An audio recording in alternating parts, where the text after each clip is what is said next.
السلام عليكم يا حبايبي، عاملين ايه واخباركم ايه؟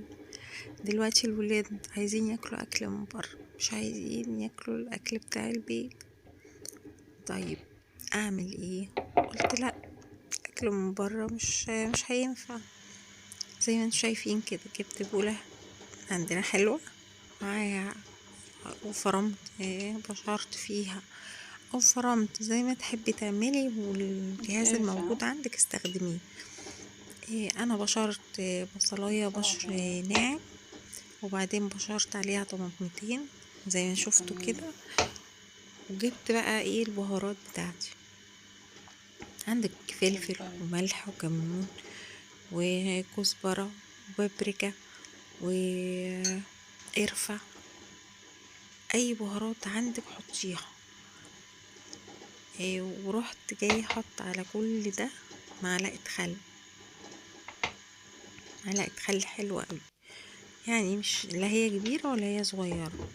وبعدين هاتي كمان الفراخ بتاعتك، طبعا بتكوني غسلاها حلو قوي، وكنت مقطعاها شرايح، يعني فتحاها كده من الجنب زي ما انتوا شايفين، ومقطعاها بحيث ان هي تشرب من التتبيلة دي كلها تتشرب. ريحة التتبيلة تحفة، اصلا ريحتها تحفة، انا واقفة في المطبخ ريحتها تحفة. بصي،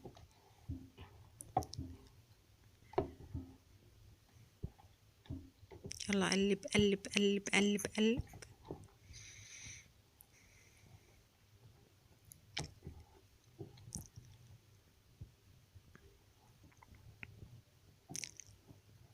وهنسيبوها في التتبيلة ديت، يعني ممكن تسيبيها من بالليل لتاني يوم لما تيجي تعمليها. ممكن تكوني عاملاها في وقتها، يعني في بصل بس خلاص انا هعمل دلوقتي الاكل، يعني تصحي الصبح تعمليها في التتبيله دي وتسيبيها ساعتين 3. لا، لما ربنا يسهل بقى وتبدأي يبقوا مقربين يجوا كده وتبدأي تعمليها. هنا حطيت رز وبسلة حطيت بهارات وجزر، يا ماما، ملح وفلفل وكمون عشان تبقى خدتهم عارفه، عشان تشويحة بس كده ايه وتقليبة في قلب بقول لهم عشان قلب نسيت. الحلة. تمام، شايفين الرز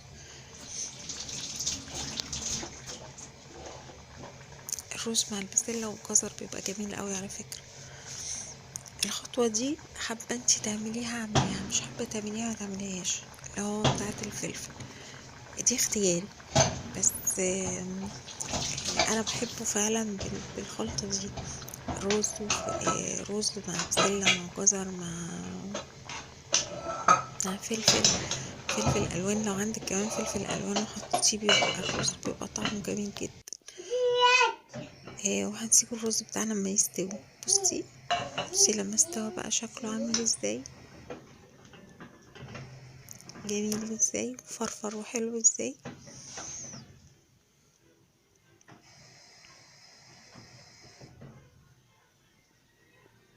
والوانه حلوة قوي.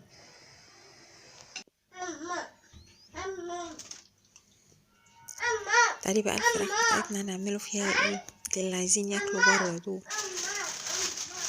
هجيب الكيس الحراري وهتسقطي فيه كل الخلطة اللطيفة اللي انت عملتيها دي.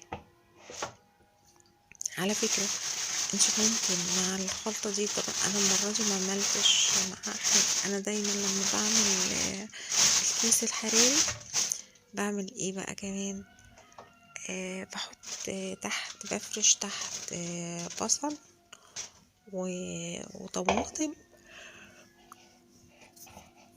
وجزر وفلفل الوان،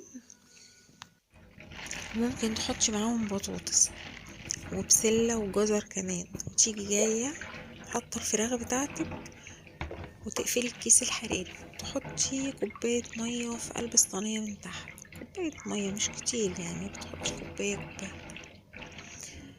وتيجي جاية حطاها في الفرن وتسيبيها بقى ايه تشرب ميتها. بصوا لما خرجت عاملة ازاي، تحفة. بتبقى ايه بقى، اولا بتبقى شاربة من التتبيلة، بتبقى طعمها جميل جدا ومقرمشة كمان وطرية جوسي. عملت لنا سلطة عشان الدايت، السلطة عشان الدايت يا جماعة.